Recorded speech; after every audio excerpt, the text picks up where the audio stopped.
तो अंकित जी, अब अगले हम स्टेप की ओर बढ़े आज के हाँ एजेंडा में। जी। अगला कार्यक्रम। हाँ हाँ जी Acharya ji, thank you very very much. Acharya ji ने सबका बहुत बढ़िया इंट्रोडक्शन कर दिया है। So now we can move on to our next session. तो अब next session is Acharya Harish ji. So आप आचार्य हरीश जी को तो जानते ही हैं। I mean Acharya Harish ji, BTech from IIT Kanpur, PhD from Princeton. I mean ऐसे लोग कहाँ देख मिलते हैं, सुना ही होता है पर मिलने का नहीं चांस नहीं मिलता। But we are very lucky कि we have Acharya Harish ji here in Houston with us.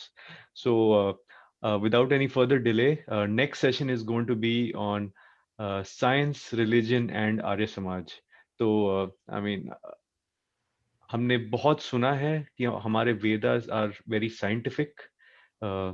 सो अभी our next session is going to be just taking a not a deep dive but a shallow, we just will do it briefly touching the water and seeing कि कैसे I mean what is the difference between science, religion, and where does Arya Samaj come into the picture.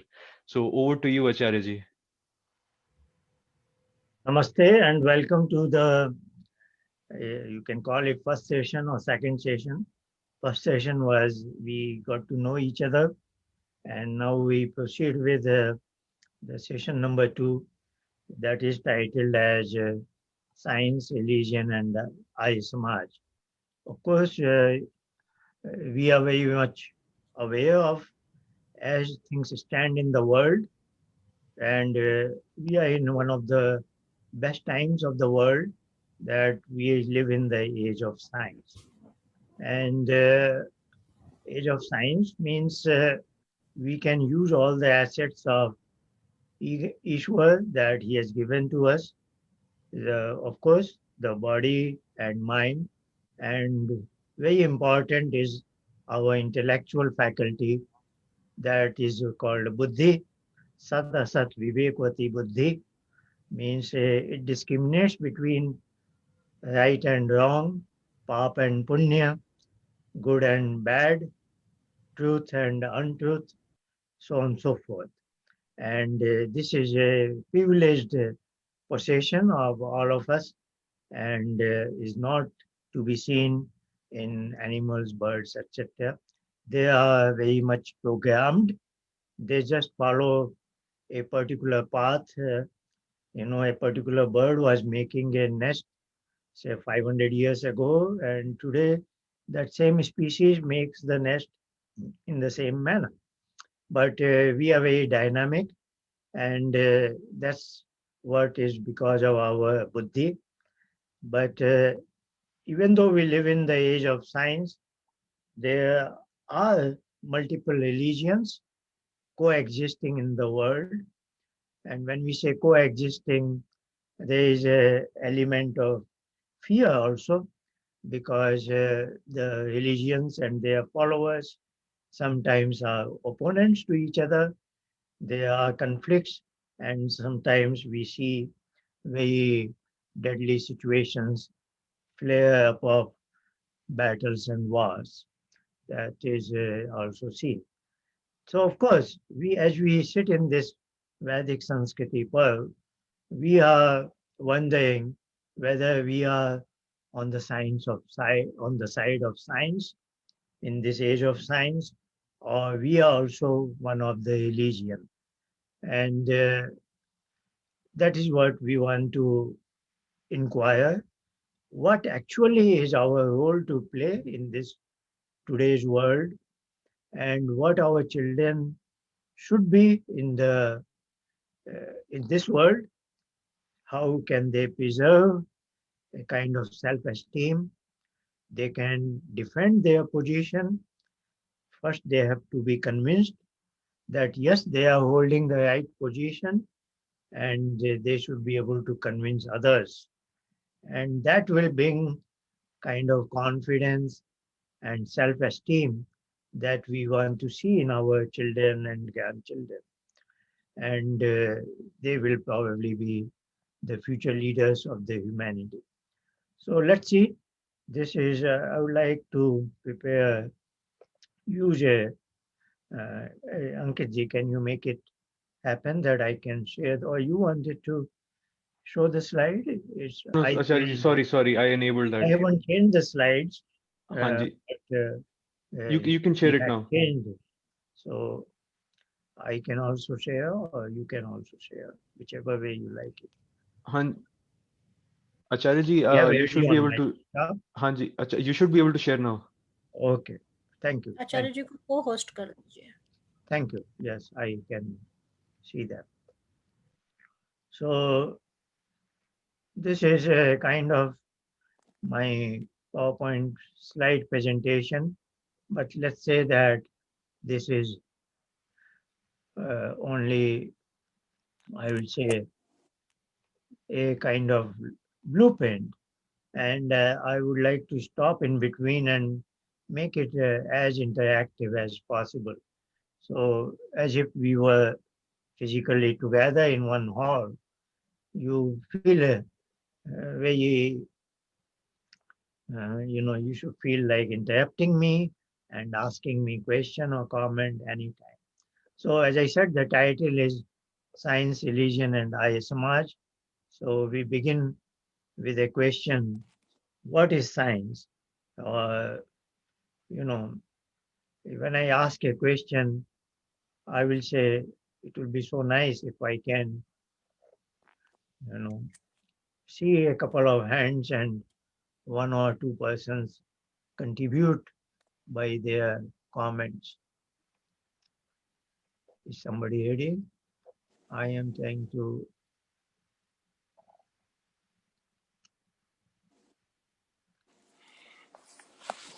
Let's see, I would like to hear from one of you.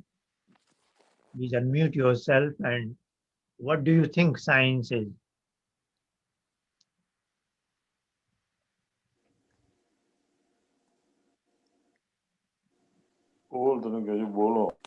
I can do that. Somebody want to please unmute and just say something. Science is the knowledge based on facts, not on beliefs. Yes. Somebody else also? Namaskar, Acharya ji. Science is basically the explanation of events and occurrences to better understand your surroundings or this world, you can say. Very good, very good. We all have a relatively very good idea about science. And I will say, I'm just saying what you have already said, nothing new. It is a rational and logical framework that relates an event. So we see an event like say the earth is spinning around its axis, causing day and night. So we see that in the morning there is a sunrise and the height of the heat of the day, and then it's a dark evening, and then we go to sleep. All these are natural phenomena. We see it, but then we want to develop a logical, rational, and a consistent framework, that can explain all these events and possibly what were their cause. So cause and effect, what in Sanskrit we say karan or karya.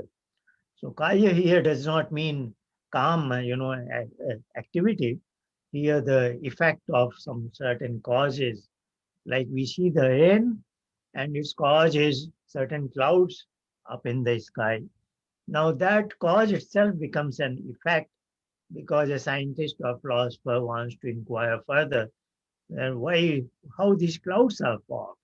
Then the scientist says that water evaporates from ocean, lakes, and rivers, and as it goes up, it somehow nucleates together and forms a body of cloud. And at cooler temperatures, that goes through condensation, and then that forms droplets or precipitation as snow. Then it falls down. So once we have cause and effect, then we go further. What is the what is we treat a particular cause like cloud as an effect, and then we say what is its cause. Now the evaporation, now that becomes an effect. Then scientists say that not only at boiling point the water at 100 degrees Celsius is becoming vapor, even at smaller temperatures there is a some sort of evaporation taking place. So all these understanding is what science helps us get to that, you know. And then the question arises, why do we need a religion then? If science could give us all the answers and a scientific inquiry could take us to the final cause, the first cause, so to say.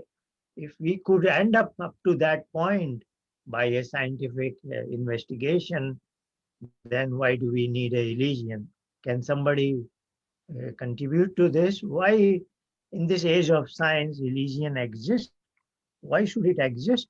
You know, if science is the right, logical, rational, consistent framework to examine all the events and get to know the causes of each and every event, then that's the way we know it. Why a mother loves her child and why child loves his mother and why somebody commits a suicide.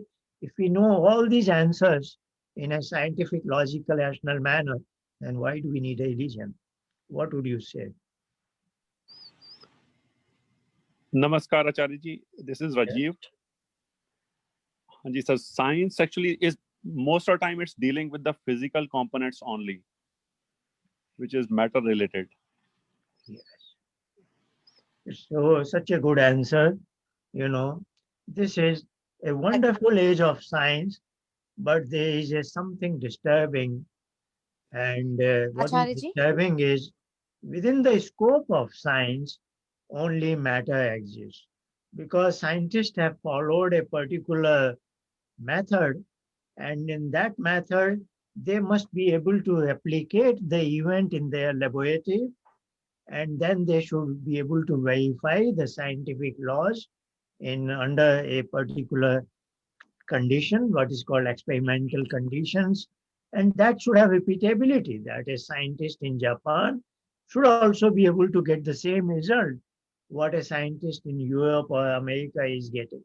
So they have developed a particular framework which, fortunately or unfortunately, as things stand, is valid only for a thing that is made of matter.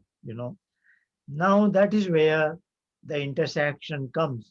But let's see, when I prepared these slides, what was answer? So because the science has made a particular box of its inquiry, so-called whatever things that are made of matter, material particles. Particle may be subatomic particles, but still it is a particle-based physics. Then it comes under the purview of science. But if you ask a common man, a man on the street, a layperson, then he will say, in my life, there are many other issues. And that's what are listed here, something like, I want to improve quality of life in terms of peace and happiness. That is the bottom line of every human being. I want to lead a happy life. And then he says, science may deliver my new objects to me, but does not necessarily deliver happiness. And then he looks at the side of religion, that maybe religions will give me, he doesn't know what it is, but he thinks there's something like peace within. And that's what a common man and woman, everybody, every human being is seeking, a state of some inner state. I won't even say it is a state of my mind, but it is something I may not be able to explain, articulate it, but there is a state of mind when I feel good. And that state is disturbed by so many events in the world. So I want to learn how to get to that state of goodness, wellness, as and when I want. And then he says, science is not able to guide me in that direction. So this is his hope that somebody will guide me, and he looks at the side of the religion, is it not? So of course there are different ways to explain it, you know. So, but why do some people not like to benefit from religion then? Then this is another question is posed to all of us. If religions could offer us that love, compassion, hope, peace, happiness, wellness, whatever is missing in a common person's life, then why do some people, they don't want to go to religion? Why? Anybody has a thought on this?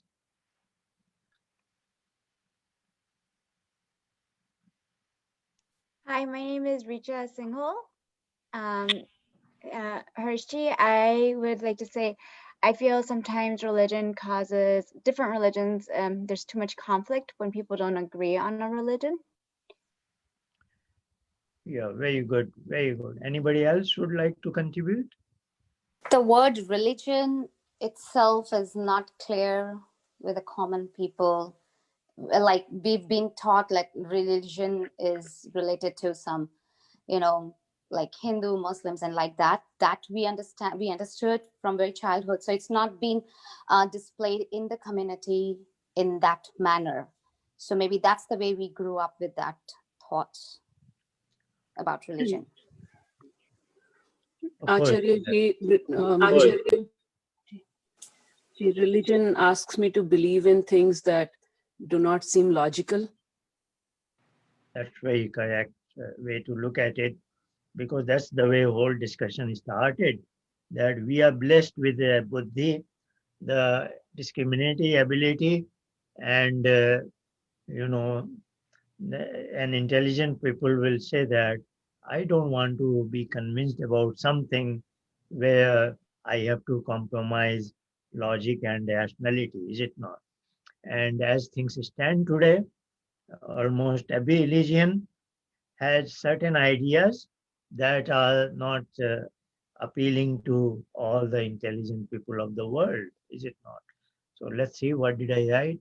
Religions require, and this is very significant, while science is one, religions are multiple.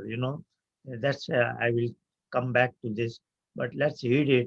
Religions require you to accept an idea that may not meet your intellectual scrutiny. So every religion has something which is difficult to accept. And religion A has certain concepts, certain ideas that are not amenable to logic. Religion B has some other ideas. Religion C has another ideas. And just because they are not fully relying on rationality, they are attacking a section of the people. Religion A is subscribed by a group of A. Religion B is subscribed by, so that gives rise to multiplicity. So the good thing about science was science is universal. Now we see that religions are multiple, and then that is the root cause of so many problems in the world today. Otherwise, it could have been much better world. But we cannot just blame the religions, because we have to come back to the idea that science is hesitating to extend its scope of inquiry to include something which is non-material, something that is non-physical, particularly our consciousness, is it not? So unless and until science includes that in its scope of inquiry, the humanity will be divided between two poles apart, science and religion, and they have a very insecure life. They have a very skewed life. At work, they are following science, but when they come home, they follow religion. On the weekdays, they follow science. On the weekends, they go to certain places of religion. So it's a strange, everybody's mind is a dual mind. Everybody is confused when to take guidance from science and when to take guidance from religions. And whenever they are forced to take guidance from religion, there is a implicit fear, there is an hazard, that things can go out of control. So what is missing in science, that religions exist in the present age of science, which probably I have already said, a correct formulation for the system that a human being is. As you know, human being is most complex system in the universe. So much so in Vedic tradition we say that yatha brahmande tatha pinde. What it means is all the complexities that exist in the entire universe, all the stars and galaxies billions of light years away, all those complexities are present even in one individual human being. Our human mind is so complex that we ourselves cannot unravel it. And then within the mind there is some ultimate seat where I am sitting. Who am I? That is also a very complex inquiry. How do I know myself? And that is the question. Who am I? Because science is not able to answer that. As things stand today, the mainstream science is saying that the way our brain functions, that is what exhibits my faculty of mind and my consciousness. So according to mainstream science today, the brain is the ultimate seat of our consciousness, our self, so to say, is it not? So again, we are talking in the language of cause and effect, like I am conscious being, I am waving my hand at this point. So scientists will say, because I am applying certain forces on my shoulder, certain torques and force, so my hands are waving.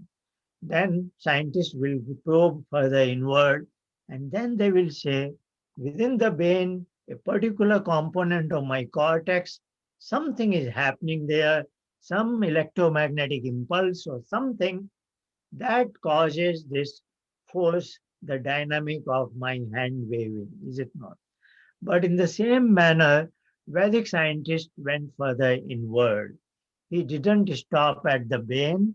Brain, he said, is a non-voluntary force, like my heart and respiratory system and my digestive system. So, there is a concept of 5 pran, apan, vyan, saman, and udan.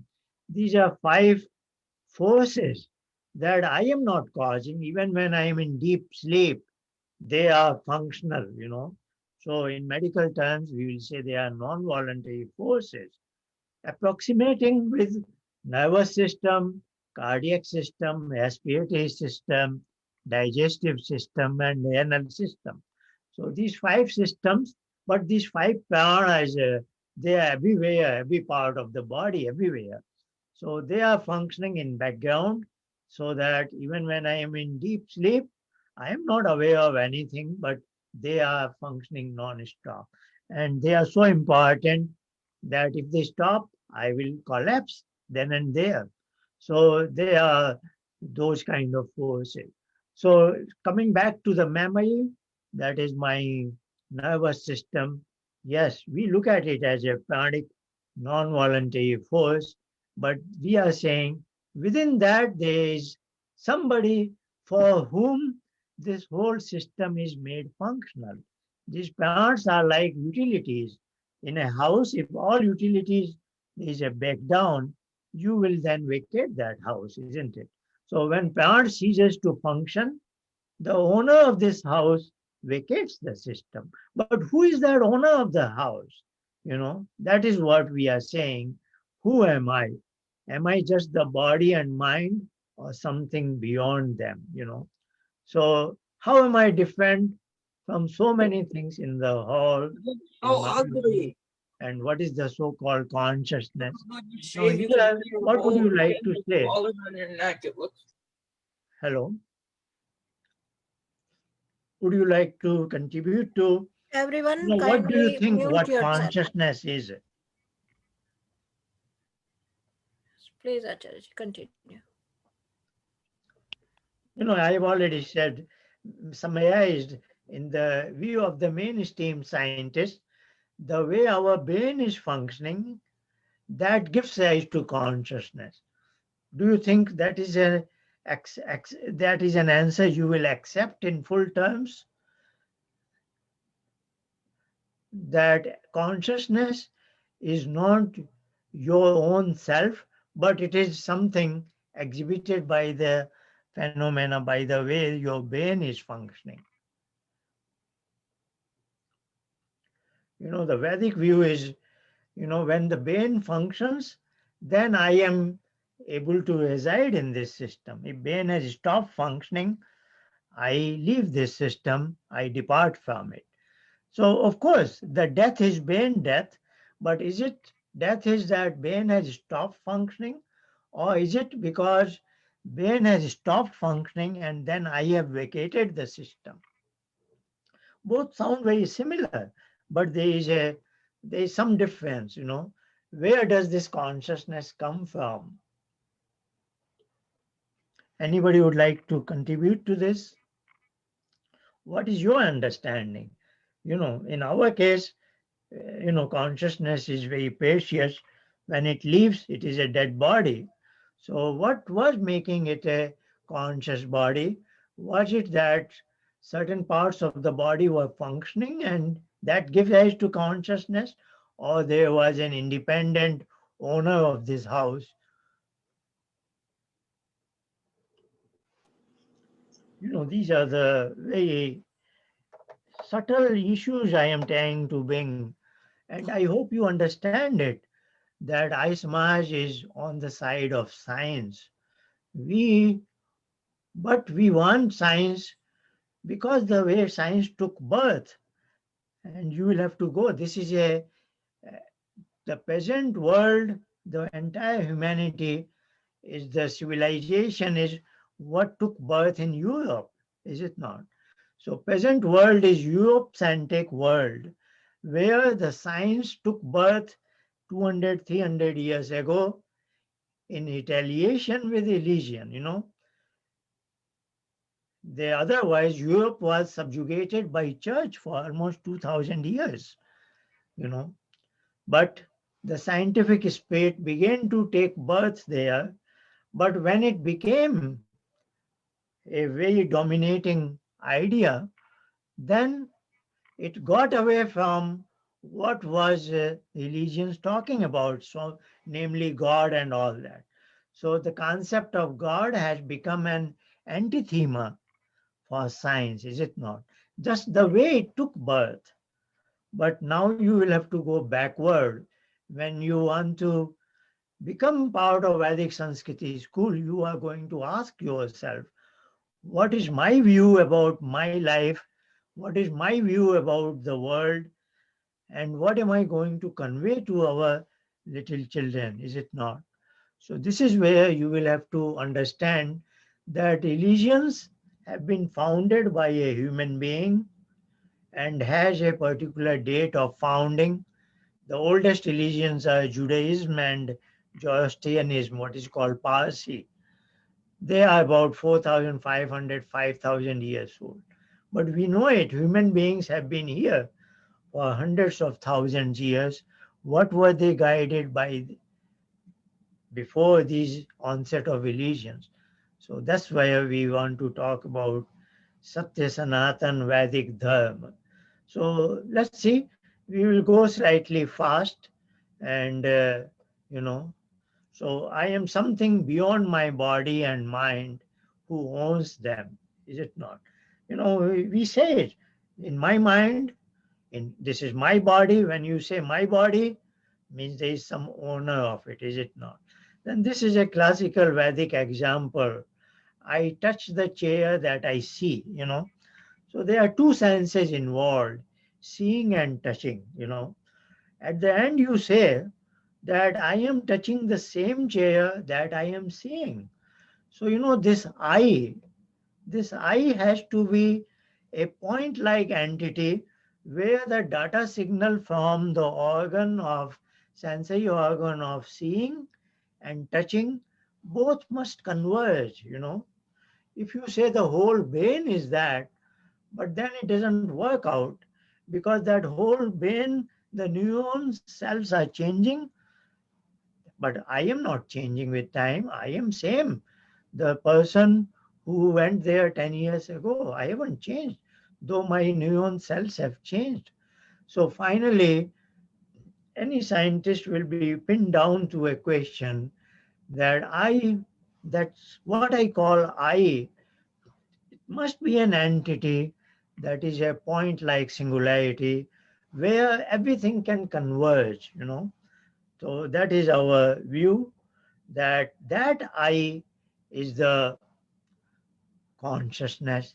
He is emitting the light of consciousness, and when he is there, the whole system looks like a conscious human being.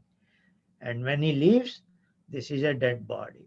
Of course, the brain, the heart, all these five pranic domains have a very important role to play, but they don't give rise to consciousness. It is incidental that when they stop functioning, that consciousness departs from the system. It's a very slight difference in nomenclature only, but that is what science, mainstream science has to understand. And that's what we want to understand and convey to our children so that they can lead a meaningful, purposeful life in the modern complex world without getting confused. And also, if possible, they can guide the world in the right direction. So let's say, what are the main attributes of consciousness? आचार्य जी इधर I remember आपने एक example दिया था जब हम class में पढ़ा रहे थे इसको that consciousness can be taken as electricity. जो electricity when it goes in a light bulb, right? Light bulb glows. But as soon as you turn the switch off, as soon as you remove the electricity, वो light bulb goes off. So again, जो light bulb है, that is our body and mind, right? The electricity is the consciousness. When it flows through the light bulb, it glows. But when it's switched off, when electricity is removed, it goes off. And again जैसे light bulb का आपने अभी ये प्राणिक forces का example दिया, अगर light bulb का even the filament which is a pranic force, if it's not working, then consciousness cannot reside in the light bulb, it has to move on. तो ये जस्ट अभी आपका I mean I just wanted to point this out क्योंकि this is जो students वगैरह को जो हम ये एग्जांपल देते हैं, it's very easy for them to relate to it. Very good. It's a very good reminder. So, these analogies are very helpful, and I am trying to borrow this. So let's look at it. I am typing on this particular slide. So lamp, filament, and electricity gives you, so to say, this whole system gives you, or if you are an outsider, this gives you physical light, is it not? Which is very helpful to us. So we see the things around us. So in this context, we will say the lamp is, say, as a human being, as a whole, as a whole total human system. And this is, so to say, filament is, I will say, I'm slightly deviating from what Ankitji just mentioned, just trying to develop another perspective, so to say. So look at the tiny filament that is burning due to electricity, which actually is the source of light. So that is really myself or my consciousness in this case. And then you will say, without electricity, it cannot emit light.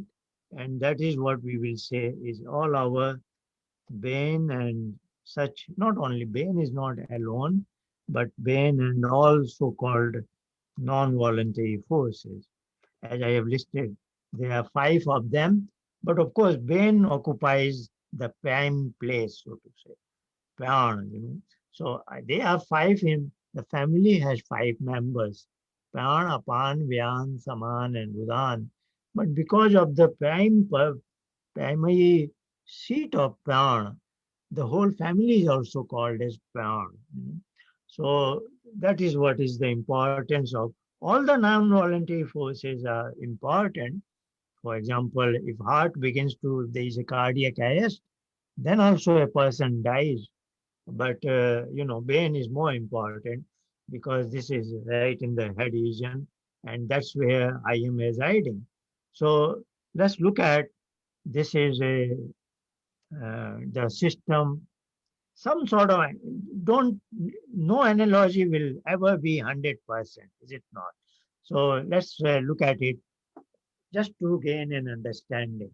So a system, like in my room, there is a lamp is switched on and it is emitting physical light. So is true with me. You are able to see me as a human being and you are very confident. Yes, this is a conscious human being who is speaking, who is waving his hands.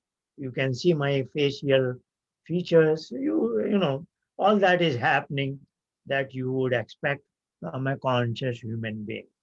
Now, when you see the physical light, then you know it. There is a whole complex things. First is there is that lamp which has a glass covering.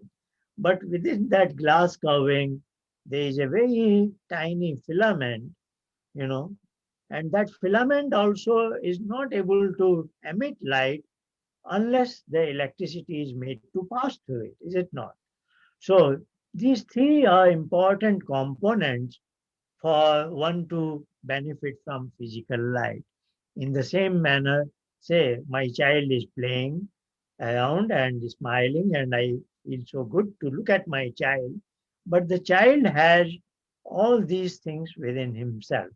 This is child as a overall, and child is, God forbid, the consciousness is definitely residing there. Shouldn't happen other way around. So that is also there, occupying a tiny space somewhere in his head region. That is like his filament. And electricity, that is, all the essential utilities. That's what I was saying, without which it's not, place is not worth living, is it not?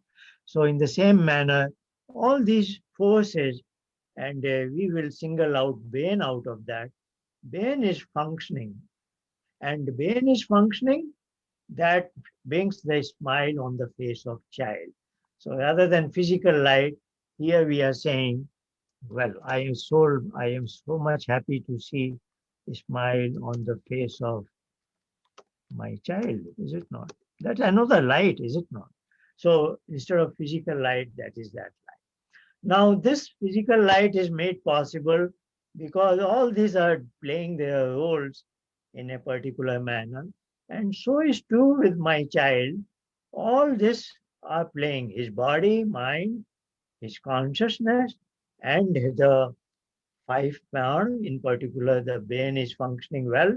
All the result is a smile on his face, is it not?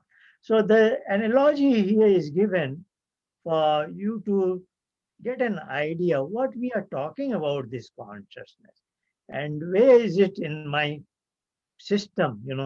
If you say the brain is my consciousness, then we are trying to say no, within the brain there is something else, and the brain is functioning, that is essential. Just like electricity is essential, without that this lamp could not emit light, is it not? So we do give a heavy emphasis to the functioning of the brain, but our story doesn't want to end here. We say that this is the real thing. So, in this analogy, I would like to say, if you have some mathematical uh, training, in mathematics, we take certain limits. If you take a limit, this filament is very, very tiny. But in your mind, imagine this filament has zero length, zero width, zero height. All three dimensions are zero. You will say there can be no such thing. But look, even in our high school, we were told a point exists, but it has no length, no width, no breadth, nothing, is it not? We took a pointed pencil and asked for its coordinates and applied that pencil there to mark the location of that point, is it not? So notionally it has zero length, zero width, but it exists on that graph paper. In the same manner, you take the limit that filament is zero, and that filament is what? Emitting physical light. Now, within us, every one of us, there is a tiny filament. In the limiting case, it is zero length, but it is emitting the light of consciousness. That is so important. Without that, it is like dead body, is it not?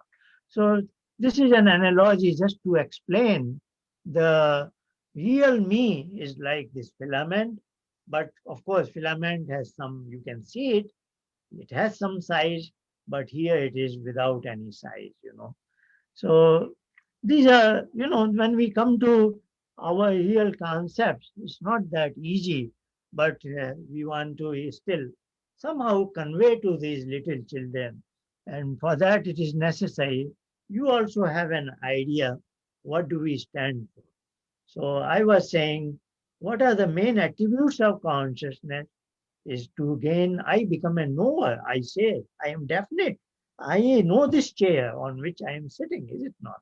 And I feel an experience. Yes, it is very cozy. I feel very comfortable as I am sit on this chair. And as I sit on the chair, I can work on my laptop. I can act upon my surroundings, is it not? So knowledge, experience, and action, jnana, bhog, and karma, these are my three essential powers of my consciousness. But yes, these powers I cannot exercise without body and mind, but not just body and mind. I need some forces, somebody. That's where Ishwar comes into picture.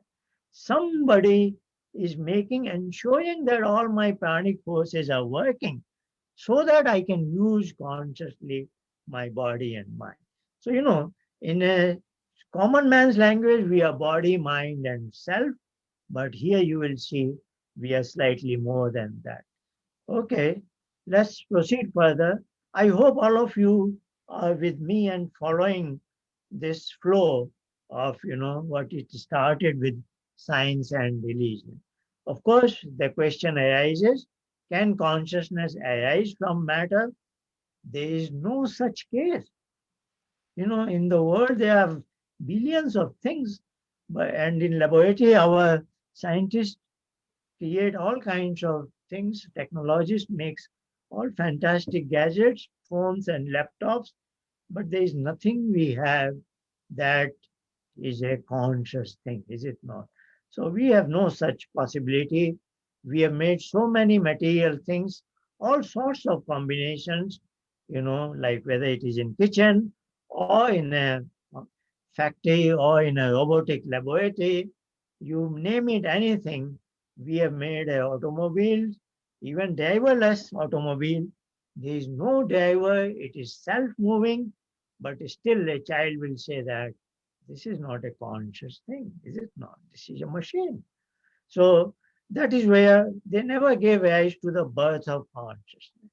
So we say it must be an independent attribute of something that is non-material, non-physical. So am I body, mind, and self? Is this correct? Now here I would like to invite your observation because I have said, I have given the answer. So maybe some of you have picked up. Is it a complete description that I am a composite of body, mind, and self, that soul, or whatever you call it, Atma, or whatever it is? So I am using a simple term, me, the self. So is this complete description of me, body, mind, and self? How would you say that?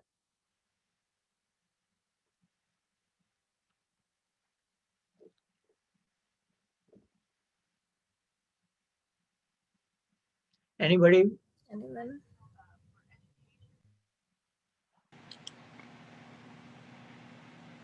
So this is very common. You pick up hundreds of books. Body, mind, and soul. Body, mind, and soul in personality development. Everybody talks this language.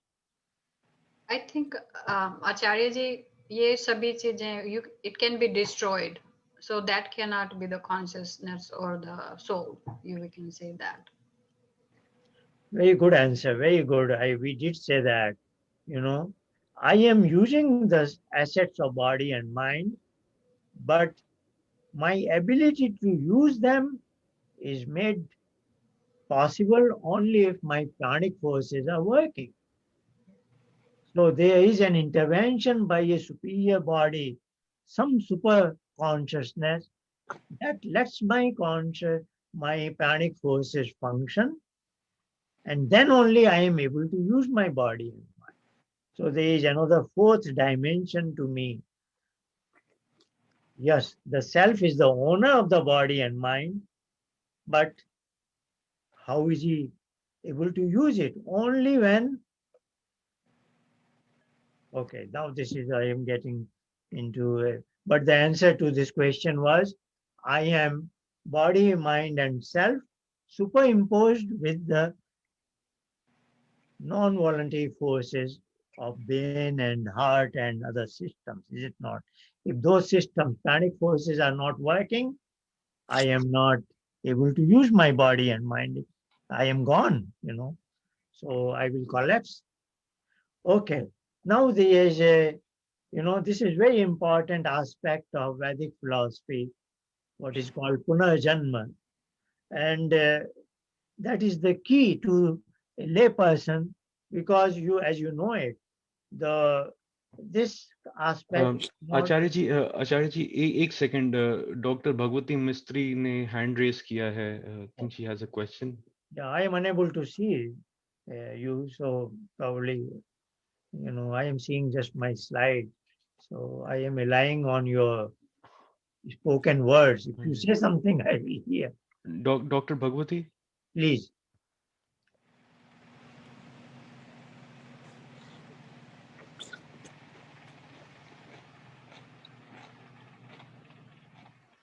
Doctor Bhagwati you have a question आप mute पर हैं doctor Bhagwati, you are on mute.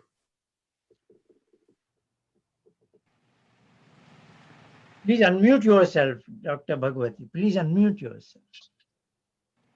Okay. Well, namaste. You already answered. It did came up in your further up, so you already answered that question. So thank you. It was very informative. Thank you. Thank you. So we proceed further. As I was saying, this is something the layperson, even a common Hindu, knows it. What we call as transmigration of soul. Birth and death are cyclic, and that is what, in other words, called punarjanma, rebirth. So, of course, there was a past birth, present life, and I will be born again. So birth and death become cyclic. And here we have a very simple observation. First is, many of the present religions don't accept this concept, but as I understand from various kind of surveys that are conducted, almost 2/3 of humanity believes in it. They believe that yes, there is a birth after death, and so on and so forth. And the corollary is, so to say, law of karma, that what goes around comes around. So common people nowadays, irrespective of their religion, they believe in these concepts. So from Vedic Rishi's point of view, what they say is there are definite laws that are governing the universe. Things are not arbitrary. And if you go to a maternity home, suppose there are 10 babies just born in last couple of hours, and then you see there is a diversity among those just born babies. Some baby, sometimes a child is born with a serious defect, say heart defects, and that has to be attended to immediately, something like that. And some child may be born blind. Some child may be born deaf, you know. Some child have some other defects in their deformations in their body. Many, of course, most of the children are normal. But then the question arises that why there is so much of a diversity in the newly born children? They haven't done anything in their present life that Acharya ji, child आपकी should be born slides. blind, you know. So their question is, what is the cause of this diversity? आचार्य जी आपकी slide नहीं है. Yeah, I'll go to the slide soon.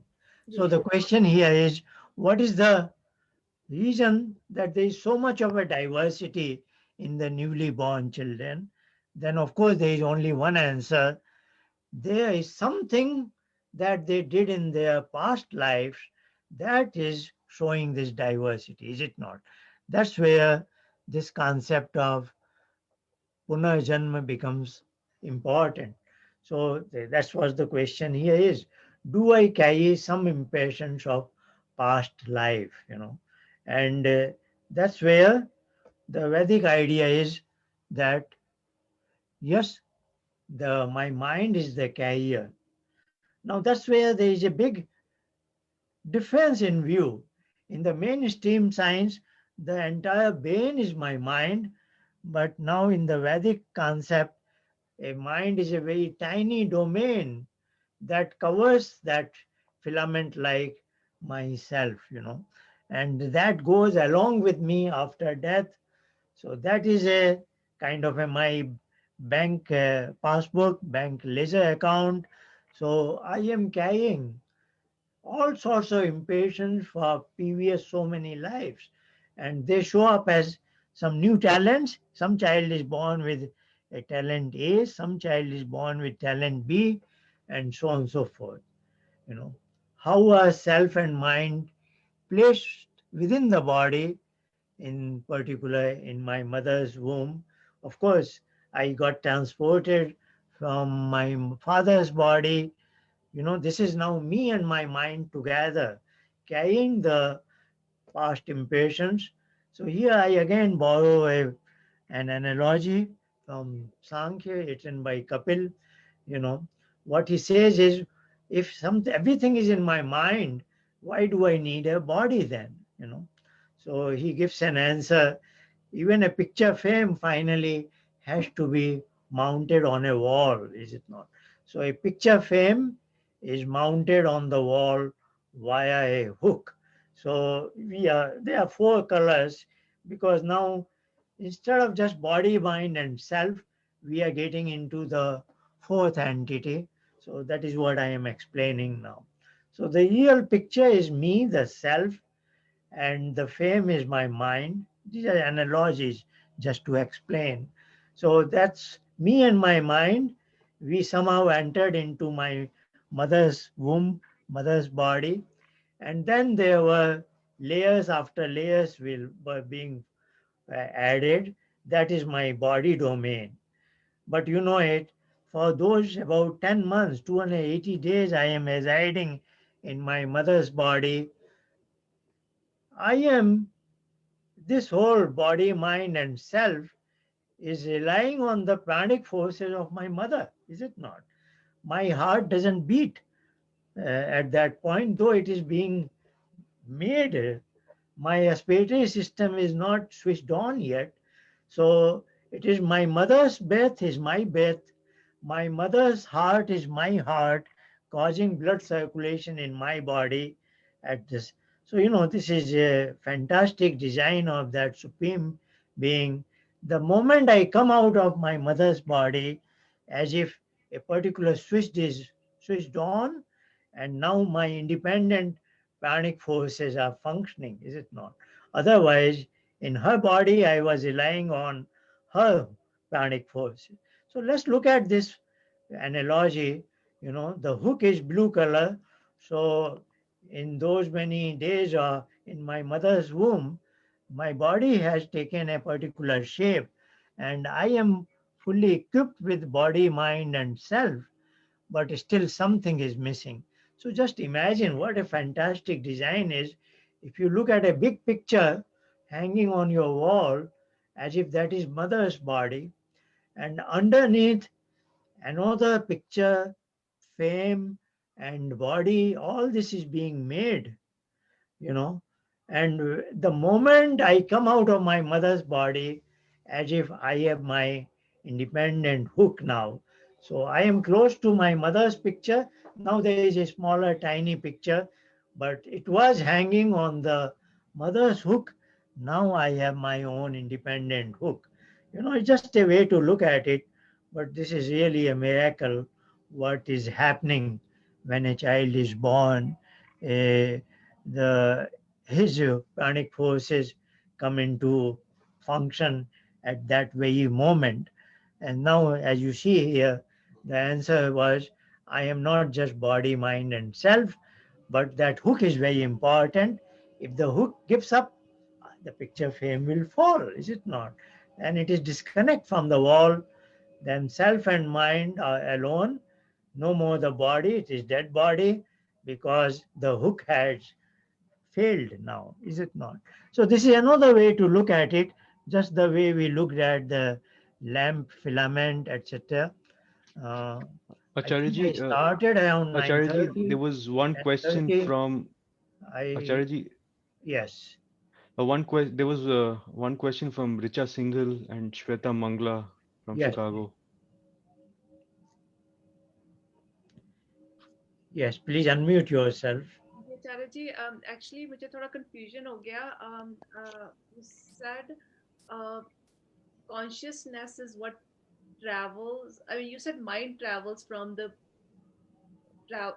mind travels from the past life, but then what about consciousness?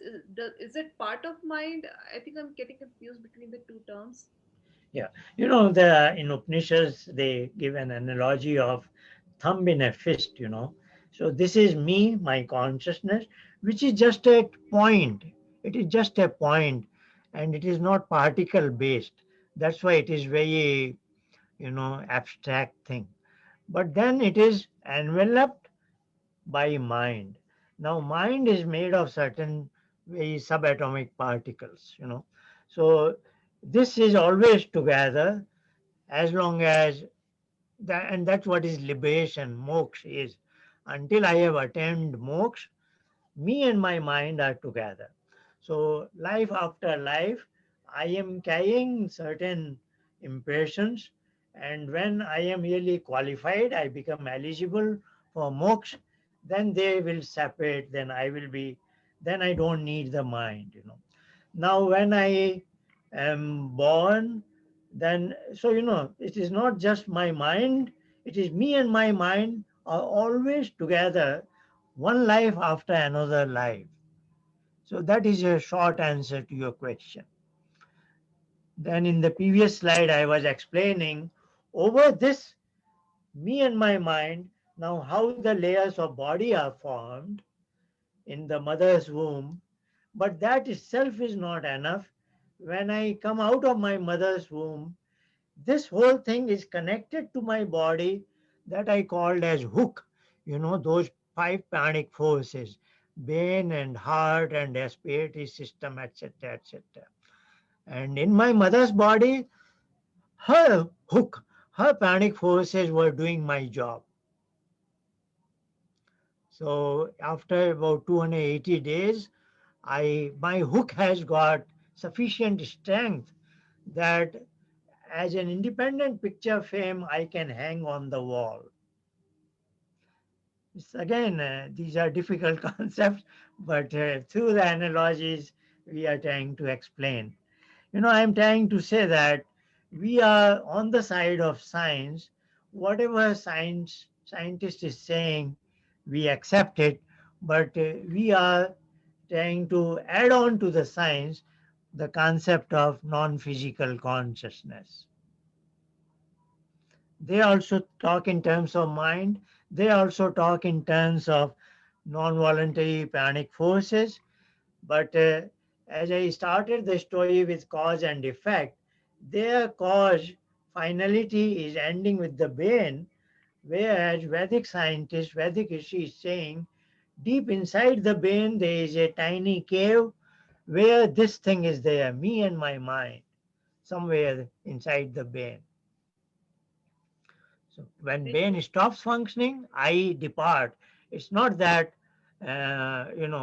what scientist is saying is if brain is functioning, I am behaving like a conscious being. Yes, I need the brain to function, to be a conscious being, but consciousness is not resultant of brain. Consciousness is attribute of this thing.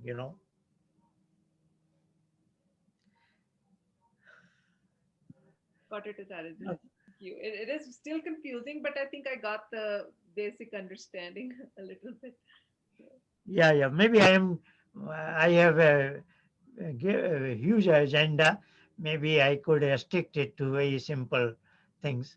But I am sure some of you are picking up the essentials of the concept. The whole idea is to empower you to think in terms of that Arya Samaj is not another religion. Arya Samaj is on side of science, but science is lacking something. That is why religions continue to exist. We are not against religions. We would also like religions to go through certain information on rational basis and adopt the science.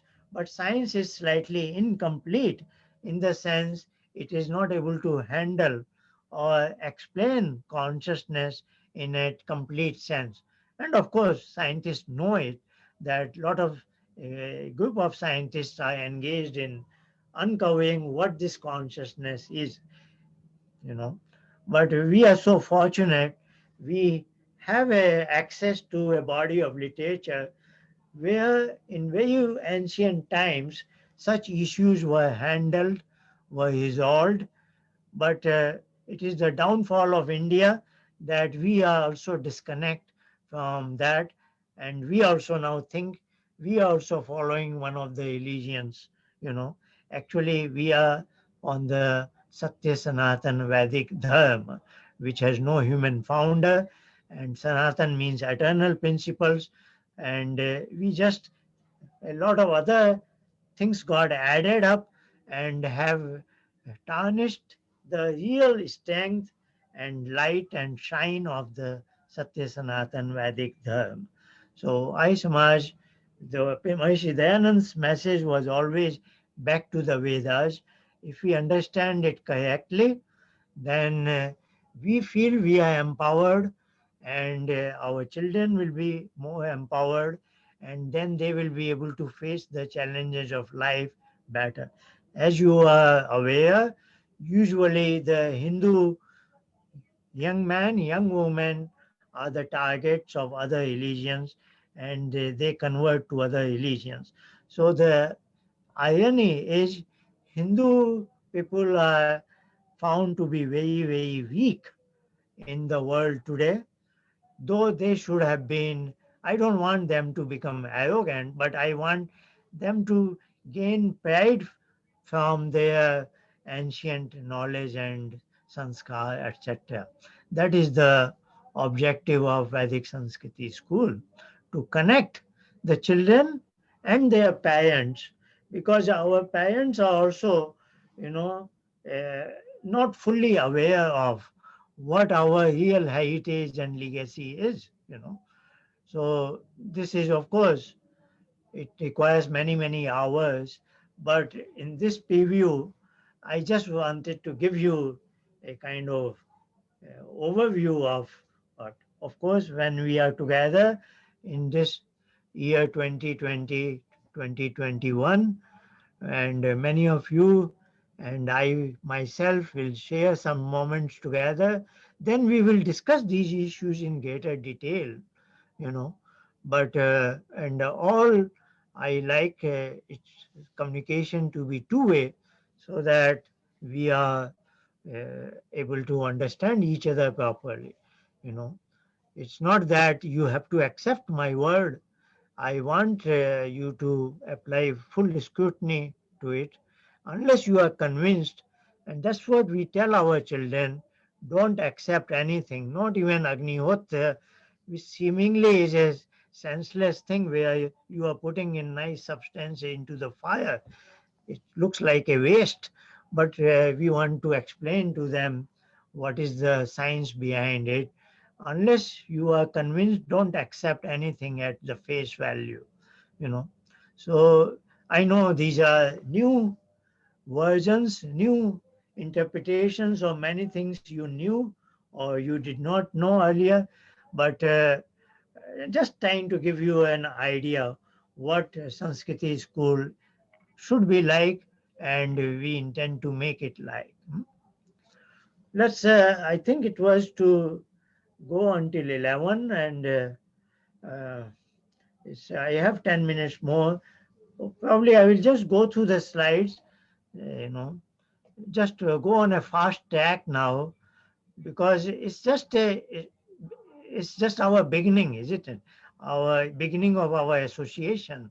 So we are more than body, mind, and self. I guess there are 10 more slides. I will just go through it because I have another session after lunch. So that's what my answer was.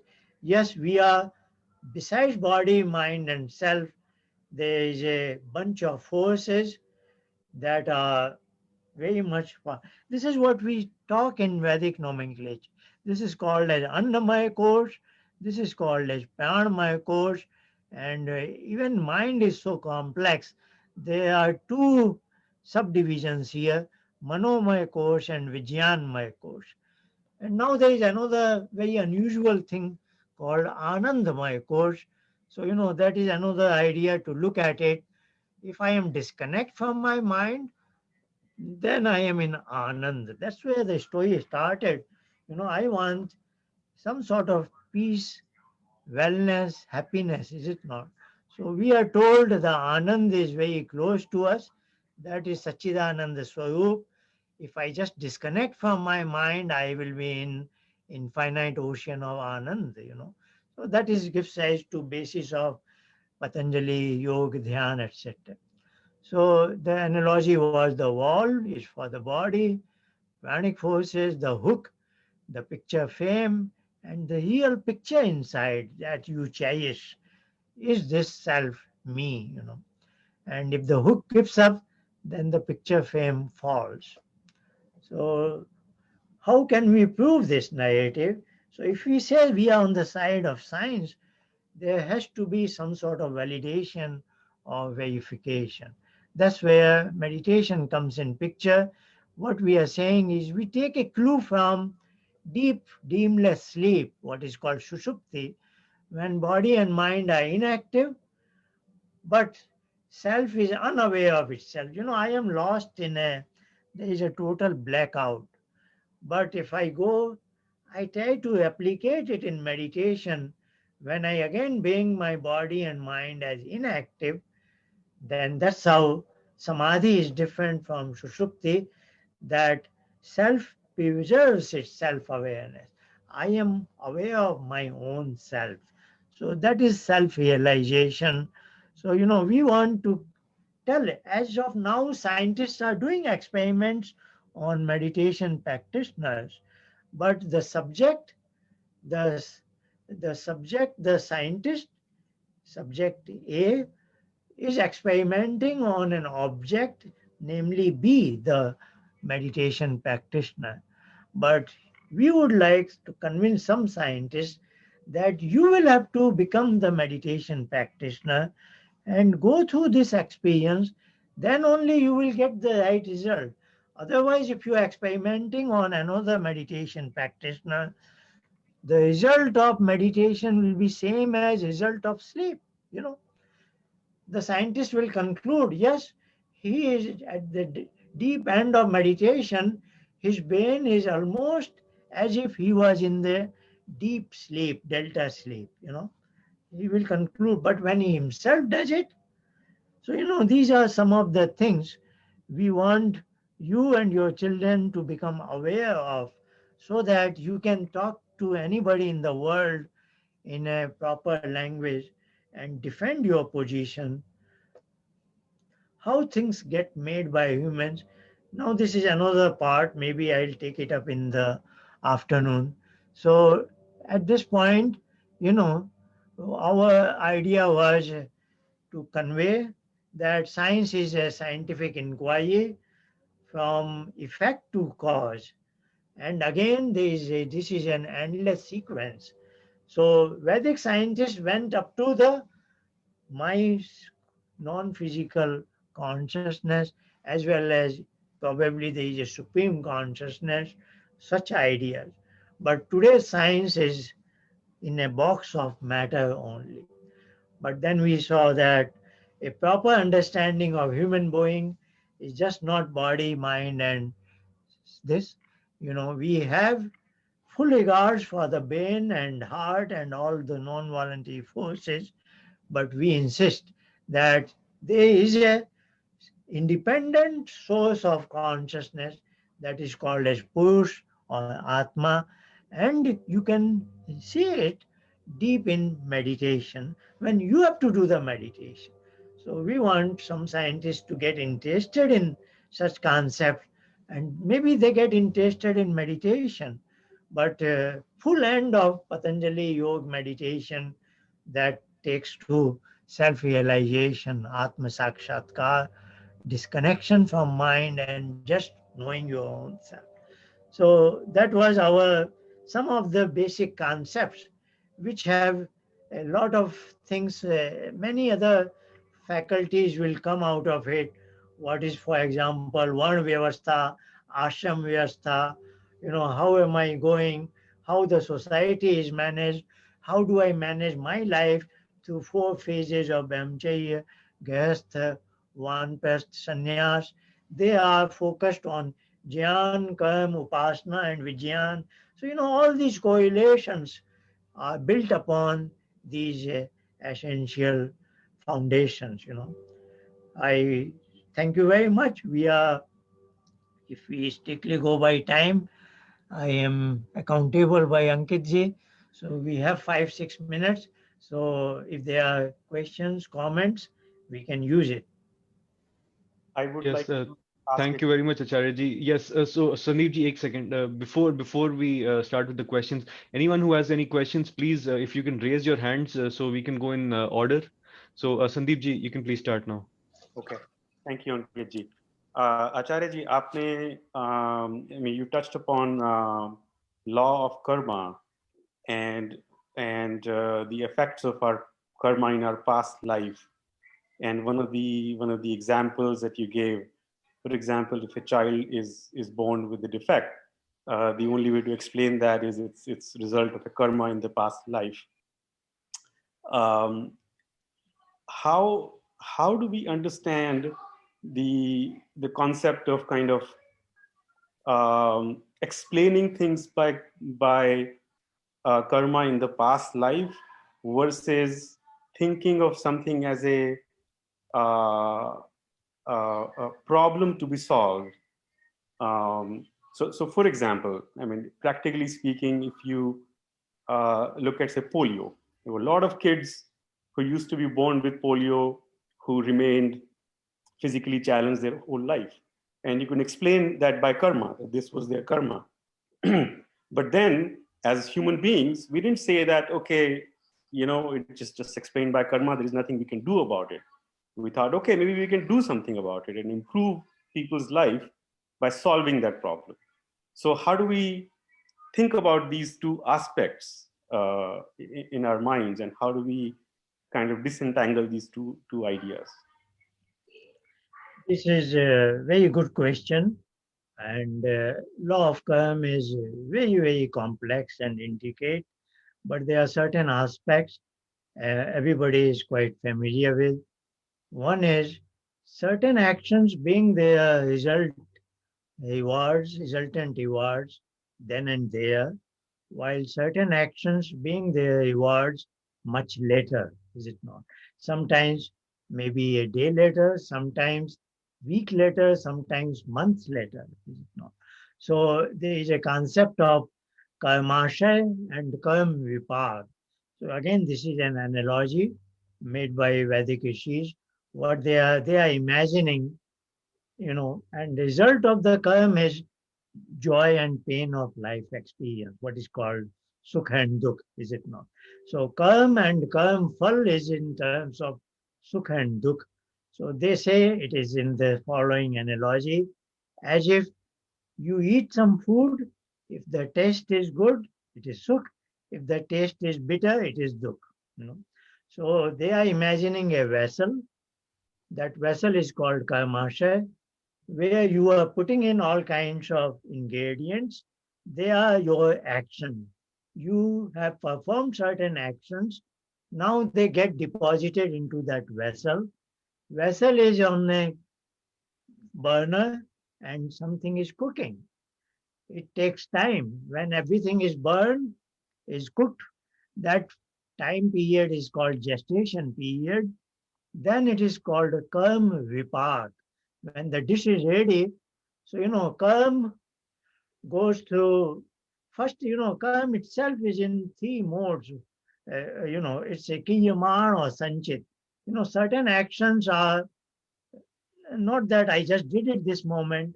They require a lot of preparatory work, and then they culminate into the completion of action.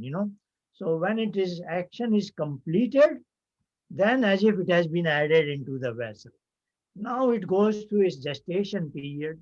Now getting into a vessel is called as, now it is karmashay. The karma has been sealed. Now you cannot undo it. You have done it, is it not? So that is, now it has entered into karmashay. Now it is being cooked. Once the dish is ready, that is called karma vipak.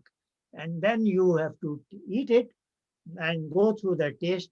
The taste can be sukh or dukh, the sweet or bitter taste.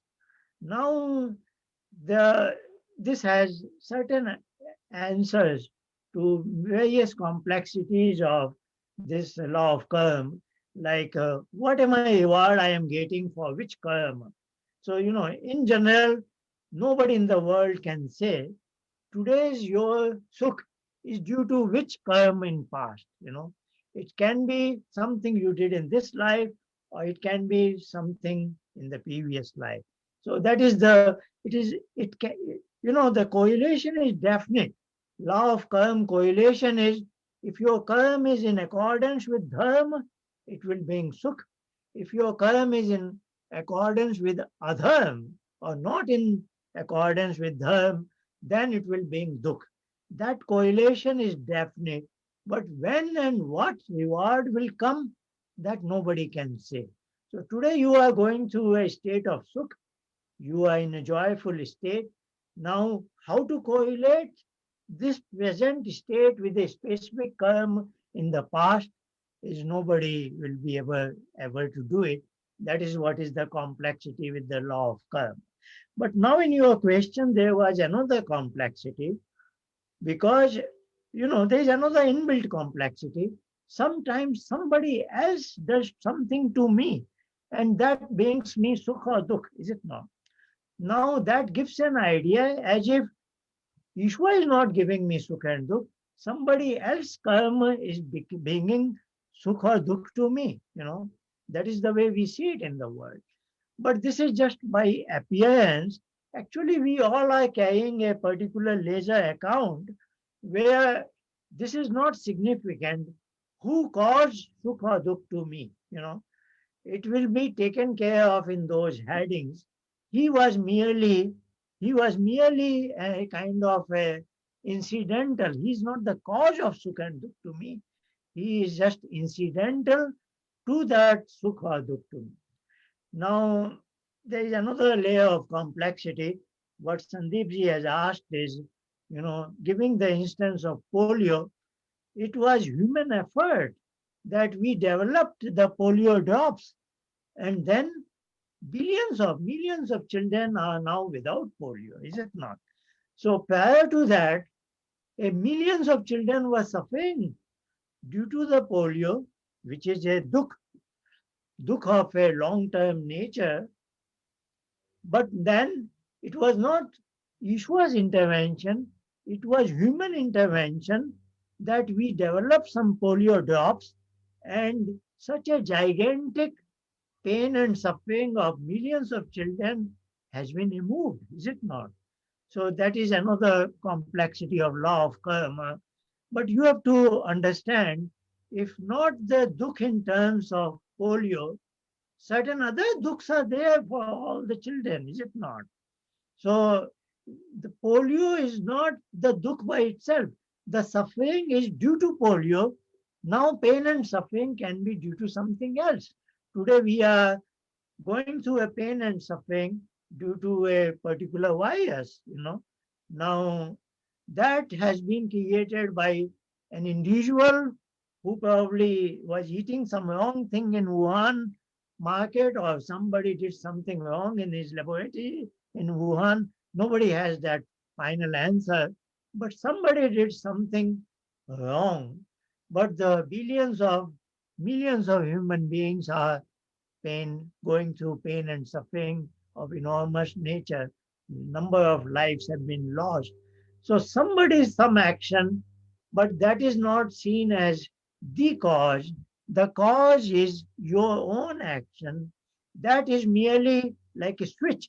It enables your past actions come into some sort of reward function, fusion, so to say, is it not? So, the cause and like say a postman brings a money order to me, say, he gives me $100. Is postman is the cause of $100 to me? No, no, he's merely a messenger. Some book publisher is sending $100 to me for an article, and the postman is merely a messenger, is it not? He's not the cause of it. He is just incidental in this whole scheme of things. So we have to analyze everything in a correct manner. But law of karma, that is something we are very proud of, that Vedic philosophers have equipped us with, to look at the life and all issues in a correct manner, But it is a very, very complex law. If there is another opportunity, I will try my best to, give go some at some more length. But it has a lot of complexities. There are many aspects of it.